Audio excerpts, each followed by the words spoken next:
欢迎收听三人成仙，我是灵性冒险家宁宁，我是招财猫小莫，我是吉祥物小咩。这次水星逆行在巨蟹座，那水逆呢就不是只是这次不太一样，不是只是在沟通上面出包会有情境剧。当水星落在巨蟹座的时候，逆行的主要的情境剧跟课题是原生家庭的部分哦。那在开始前呢，还是给大家复习一下水逆是什么。水星呢，它是掌管沟通、思考、交通、合约、资讯传递的，所以逆行的话呢，就是可能会比较会出现说，有这方面的议题要去处理跟面对。那这次水星逆行是什么时间呢2026年的6月29、30左右，我记得是凌晨啊，然后到7月23。那蛮长的，前后蛮长的，每次水星每次都这样啊，对啊，然后前后1-2周是阴影期，就是稍微有点影响，但还没正式开始。对，我觉得最有趣是水逆就是文艺复兴啊，怀旧，对，怀旧风。你刚刚有提到说，就是水逆是水星逆在那个巨蟹，对不对？对啊，所以会有很多跟原原生家生家庭庭相关的课题。比如说家庭，关键字就是家庭，妈妈、爸爸，情绪、安全感、归属感、童年。其实我们也没有很常聊啊，我们做节目做了1年多，一年至少会有3-4次的水逆，就是大家都抓是大概1季会有1次啊，这应该是我们第2次聊水逆。第3次，之前1次是设计师水逆，不是，那是 Reels。哦，所以你是我们发了我一直以为有是我们发2集 Reels， 没有，我们只有录1集而已。那这是第2集啊。对，那一集水逆就是通论嘛，就是讲说水逆可能会发生什么样的事情。对，那我们这一次是针对现在的天象，就刚好这是因为每次水星逆行都会逆在某一个星座，那这次刚好是在巨蟹座。对，那巨蟹座的话，水星逆行在巨蟹座就会影响跟巨蟹座有关的议题。那除了刚刚提到的原生家庭之外，巨蟹座还跟安全感跟情绪有关，内在小孩啦。这样讲你们应该比较理解。好像有点类似大环境逼着你去面对的感觉。就是可能跟原生家庭的那些议题啊，平常大家都会有心照不宣的默契，就是可能不太会起冲突，不会戳破。对，然后但是在水逆期间是不是就比较容易爆发讲出来？因为水逆这个它就是大环境的影响嘛，那原生家庭就是也是被其他人影响，就可能家人最近讲话可能比较情绪化啊，还是什么的，就是大家明明就是一直都是这样子心照不宣的默契，但有人突然压起来就会吵起来。对，有时候就可能会比较多沟通跟思想上的碰撞吧，我觉得这段时间。我这样听起来其实并不是不好的事情，也不是坏事。对啊，我觉得不是坏事，就是有的时候趁着环境的影响，打开天窗说亮话。对啊，趁这个时间，然后真的不要去逃避，而是真的去面对这个情况，然后每一次呢都比前一次更加进步，这样子。可能有一些未解的议题啦，因为大家在面对冲突的时候，很多其实也不是当下这件事情真的怎么样了。我记得我之前看那个短影音，他不是就说男女的不同，就是男女吵架的在意的点不同。对，他说男生想要解决问题，女生是想要情绪上的安慰，然后还有就是说时间线的问题。就男生吵架可能就是此时此刻我们要解决现在眼前的问题，然后女生的时间线可能就想说，你上次也是这么讲的，你上次也答应我，但你这次又没有做到。比较像有一点，对，大家在水逆期间如果跟家人沟通表达，有时候你可能因为爸妈讲一句话很受伤，对，但你受伤的并不是真的是当下他讲了什么，有可能是因为你会想到以前的情境，就是比如说你小时候有遇到什么事情，这样让你觉得很受伤，有点像是又把它拿回来反刍一下的这种感觉。那看起来根源其实是、像这个例子，听起来根源其实是小时候童年啊，内在小孩啊，这个也都会有。那你刚刚前面有讲到文艺复兴，所以就是很多怀旧的东西也会比较多人在这段期间讨论。文艺复兴就不是针对巨蟹座，文艺复兴是每次水逆都会有的情况。对，懂。那讲到这个啊，我不知道这样算不算文艺复兴？就是我开始看那个1993年华视的包青天，这完全是啊，超久，这完全就是啊。我最近都在看这个。我记得我昨天在脆上滑到韦小宝，够久了吧？张卫健的韦小宝，对不对？对呀，我好像也有看到。对，然后他就说，就是那个时候，他说他7个老婆都很漂亮嘛。那如果放到现在的话，大家觉得就是有哪些艺人就符合？对，就是会有类似这种，大家最近会看到很多这种贴文。我想哇，这个也太久了。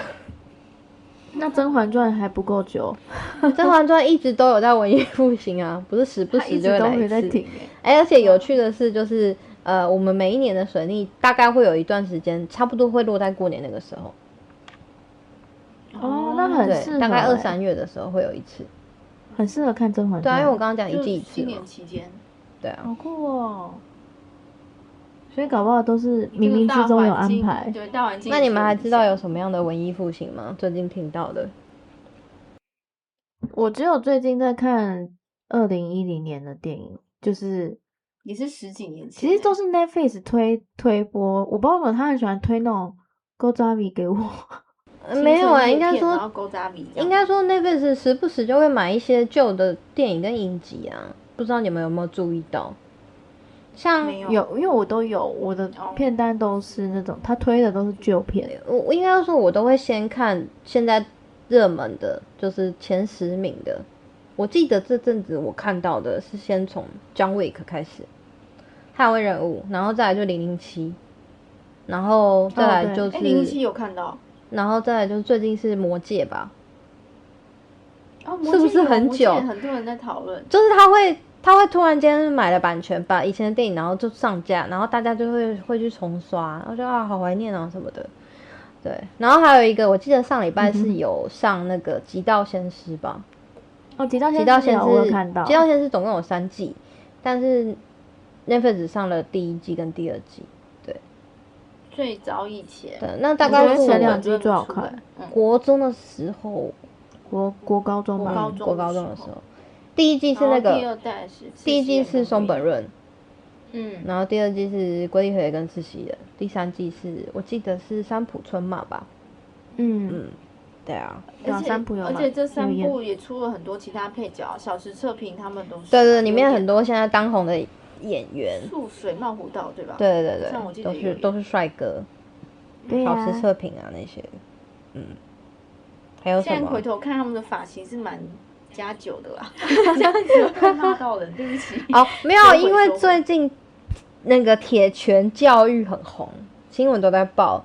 然后因为它里面有一集，第2集就是加酒。我第2集看那个教室，我就说这根本就极道鲜师的教室。对啊，大家都这样讲啊，超像的。可是我觉得极道鲜师的教室布置的比较好看，到底就是比较像日本风味加酒的教室。可能3年 A 班很乱吗？可能日本的加酒跟韩国的加酒不太一样吧。可是你会觉得风格类似啊，但是觉得韩国的好像少了点什么。然后就是对啊，就是会觉得哇，都已经你有没有觉得都已经2026年了，然后不良少年的那个还是差不多。对，还是长那样，还是差不多。好好笑。讲到魔戒，我非常有感。对啊，好多人在讨论，而且我也有因此就去看一些魔戒的一些片段。好喜欢魔戒，以前真的拍的好好，真的很棒哎！现在放到现在看也不会觉得很年代很久远，对。对，我记得我前阵子，因为我以前没有看，因为前阵子不是上那个 Prada 的恶魔吗？我以前是片段跳着看，我没有完整的看完，我就是因为电影上映，为了要去看电影，所以我就是在去看电影之前，我把第1集看完，我觉得超时髦的就第一集就都已真的很好经对对对，看都已经过那么久了，你不会觉得它的那个过时时尚很过时。没有，因为每隔几年就会再流行一次。我觉得它里面的装扮真的很美哎，很好看啊，大衣、外套、墨镜，好好看对，哦。其实我都是觉得第一季衣服经典很好看，对，我觉得第一集那些时尚的元素现在还在流行，我觉得对，超酷的。10年之后再重新流行一次。对啊，我觉得它也是10真的超年欸酷的，不止吧？他几年？小安后来在第2集的那个一些活动的时候，他有穿第一集的衣服啦。普拉达恶魔然后都还穿是几得上去年啊？我记得是10年10年呢，我记得是只有10年吗？啊，他们20年20年啊2006年呢，哇，好夸张哦！对啊，还是很好看。 10年你不会觉得落差那么大20年， ？20年真的是震撼，就是哇，怎么这么时尚？新的一集的衣服也好看，而且我发现他们新的一集好像比较喜欢戴墨镜当配件，我不知道你们觉得怎么样？我的感觉啊，可能丝巾啊，现在流行吧。墨镜丝巾，墨镜的出镜率很高，长靴在第2集中对啊，对啊那既然我们讲这么多就是水星逆行的东西，总是要给我们一些听众一些福利吧？那我们有没有什么小建议可以告诉大家，在水逆的时候可以怎么办呢？我现在讲一下会影响在哪个位置好了，大家可以自己去查询一下，就是大家 Google 搜寻打占星之门，占星之门呢，它有一个水逆的占星之门水逆，它就会跳出一个页面，它就是会预设说最近一次水星逆行的时间，然后跟输入你的星盘，就是你的出生时间。然后他会用对照的方式，就是有点像我们平常看运势啊，他会用对照，然后告诉你说这次的水星逆行是巨蟹座，然后它会影响到你的哪一个位置，然后它会有一些小提醒，对。那我这边先全部大概带过，然后我等一下再跟大家稍微举一下例子好了。好。那水星逆行如果在第1宫的话，这个不是只有这一次哦，就大家之后也是可以参考。水星逆行如果影响到你的第1宫的话，就是跟自我表达比较有关系，所以就是你会思考比较多跟自己有关的事情，自我定位啊，我想要成为什么样的人啊，重新认识自己的机会。那如果是第2宫的话，就是跟金钱有关。他这边的金钱比较像是基础的财务，工作收入正职的正财资产正财，对对对，金钱焦虑啊，然后价值感啊，这些跟物质有关的议题。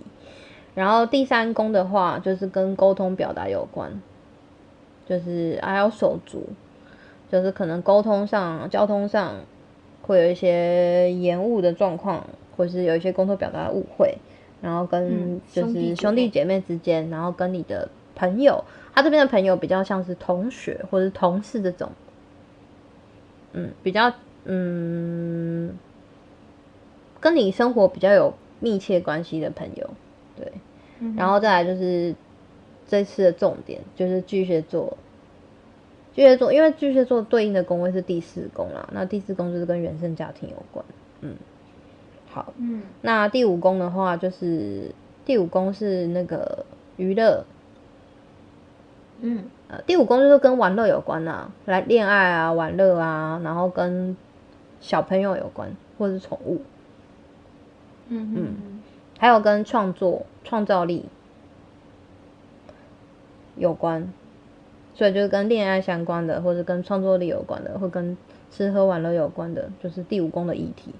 那第6宫的话就是工作，这个一般就是比较像是受雇的工作，比如说在公司上班啊，对对对，所以就是可能在工作领域上可能有一些要注意的地方，比如说你要重新建立 SOP， 对，然后或是一些身体的提醒，跟身体健康有关的物质身体。那第7宫的话就会跟关系有关，婚姻、合伙、伴侣之间的关系，婚后的家庭啊。那第8宫的议题就是会跟投资理财有关，这边也是钱，但它的钱就比较偏财运，投资理财、保险，对。然后第9宫的话是，第9宫跟高等教育有关，海外旅行啊，高等教育啊，比如说你继续大学以上念研究所啊，或是你想要出国去打工度假，这种都是。然后它比较偏信念跟信仰的。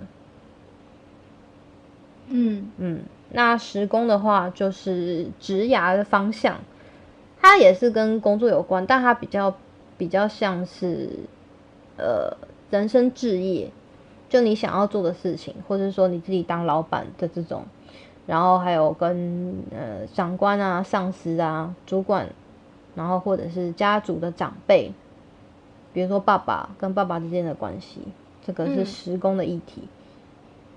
然后11宫的话是朋友圈，11宫的朋友就是比较广泛的朋友，就是比如说网友，或是那种比较大的社群，就是人数比较众，没有那么 close 的朋友，对，比较众多的社群。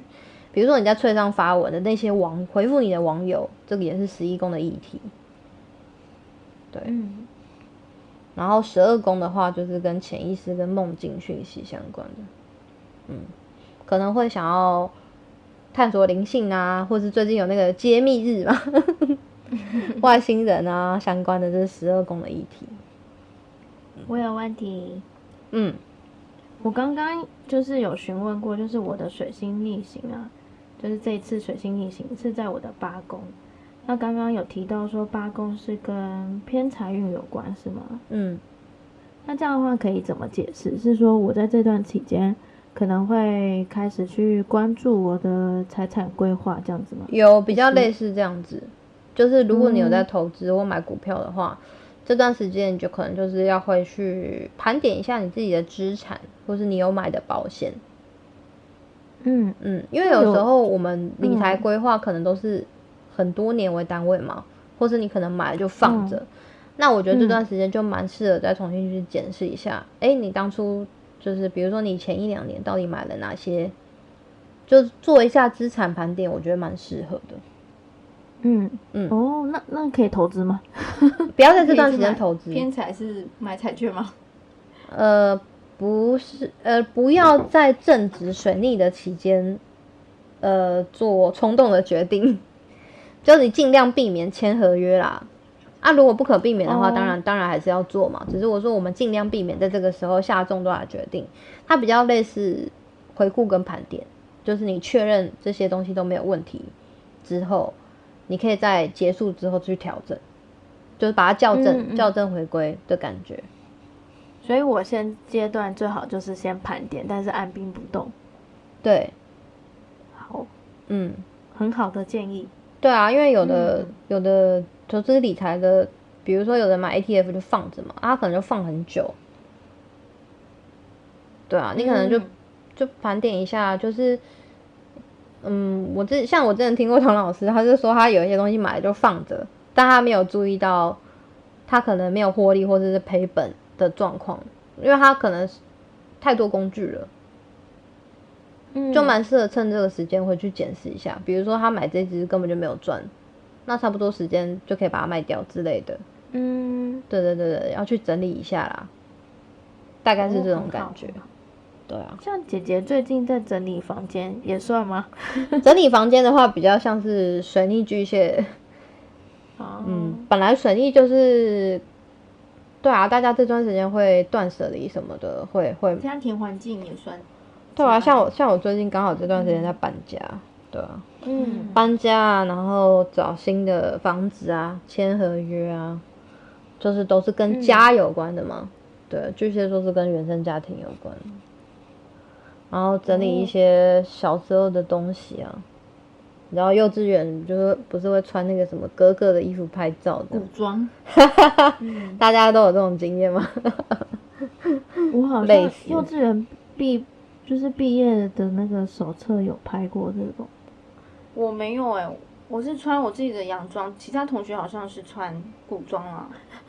我忘了。对啊，它好像是一个台湾幼稚园的 SOP 吗？大家好像都会有那种什么穿皇帝跟穿哥哥的衣服，穿那种，那时候流行吧，就大概是我们那个年代的。因为我看其他人也没有表框我们就一本而已。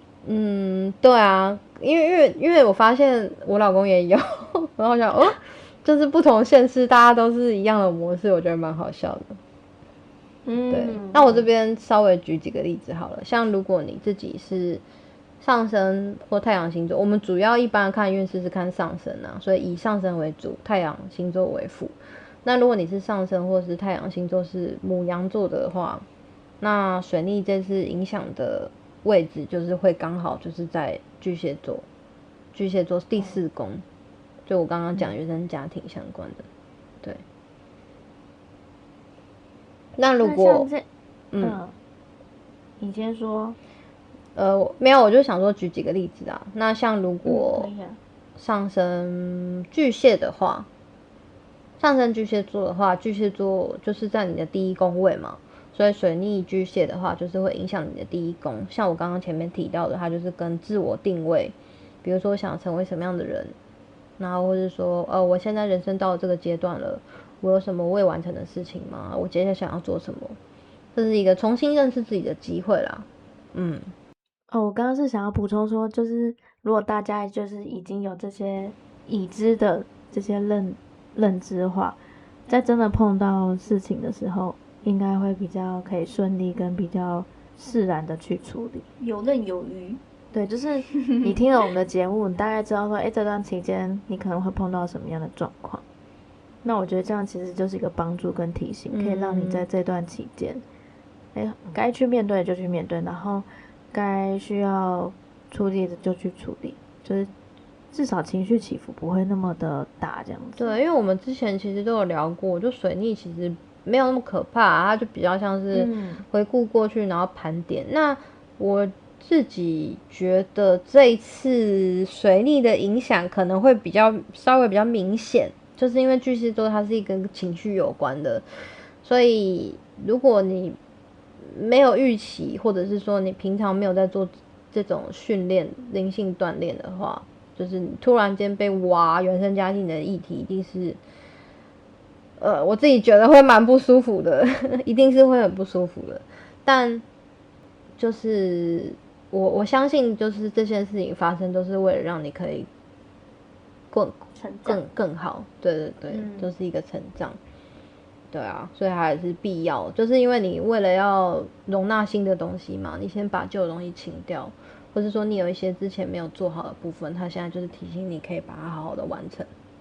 对，我觉得很像就是剥洋葱可是一层一层。对，我就是觉得大家最近这一个月应该会看到蛮多这种相关的议题讨论。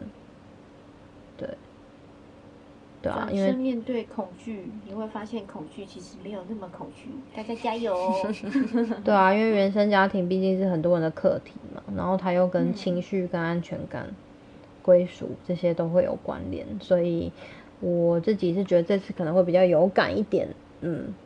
对啊，那因为每次水逆刚好在的星座会影响的位置都不一样嘛，所以大家每次的感受可能都不太一样。因为我记得之前好像跟玲玲小猫有聊，就是你们两个好像都会比较觉得水逆好像对自己的感受好像比较还好。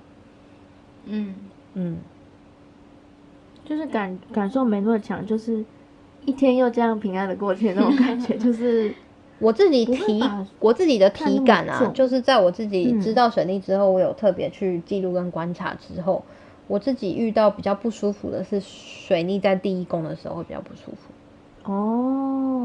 因为它比较多是跟自己有关的，就是别人不知道的，就是别人看不出来，然后也不是别人来影响你，因为它比较多是跟自我认同有关。所以我应该要去看看说我的水逆如果落在第1宫的时候会是什么事情。也没有啊，因为这可以算得出来吗？可以吧，可以预测。我的意思说毕竟每个人的感受跟课题可能不太一样吧。对啊，像我自己会被我觉得是遇到其他人的会比较麻烦，因为水逆大部分都是其他人来影响你，尤其是大家都在工作的情况下，就是你知道有一些同事可能会开始卡丢，还是鬼打墙的时候，就会觉得很阿杂。我觉得我今天工作也有碰到一些就是以前不会碰过，然后今天突然发生，而且还不止一次，然后不同的事情哦。我真的很常遇到，水逆期间最容易遇到的就是，因为比如说，因为我这边的工作可能例行性，每一年要做的事情都很固定嘛，那可能就是半年或者1年申请一次，然后你都会觉得说，这个明明我们就半年前或去年才做过，你为什么现在又有问题？就是很容易遇到这样的状况，比较多遇到同事鬼打墙的部分。他已经倒带了，对啊，或是比较多情绪，大家会比较急躁一点啊，我觉得比较像是预防，就是你知道这段时间啊，就跟台风来嘛，我们要先做好防灾准备，防台准备。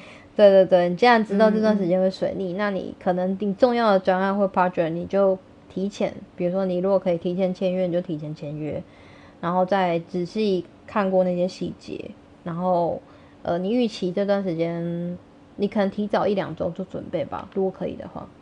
对啊，好哦，谢谢小梅。对，这是今年的第2次，今年只有3次啊。对，我记得有时候会有3次，有时候4次，去年可能4次。那今年第3次水逆的话，会在年底的时候，大概10月24号，10月底的时候，那一次今年最后一次水逆会在天蝎座。那跟我有关，对不对？到时候再讲吧。到时候再聊。期待下回分享。对啊，因为我们也不是每次都会刚好，真的这个真的是刚好，我昨天突然想到可以做这个主题。对啊，好，我们今天节目就到这边结束，大家有记得刚刚水逆的提醒吗？好，那我们下次见喽，拜拜，拜拜，拜拜。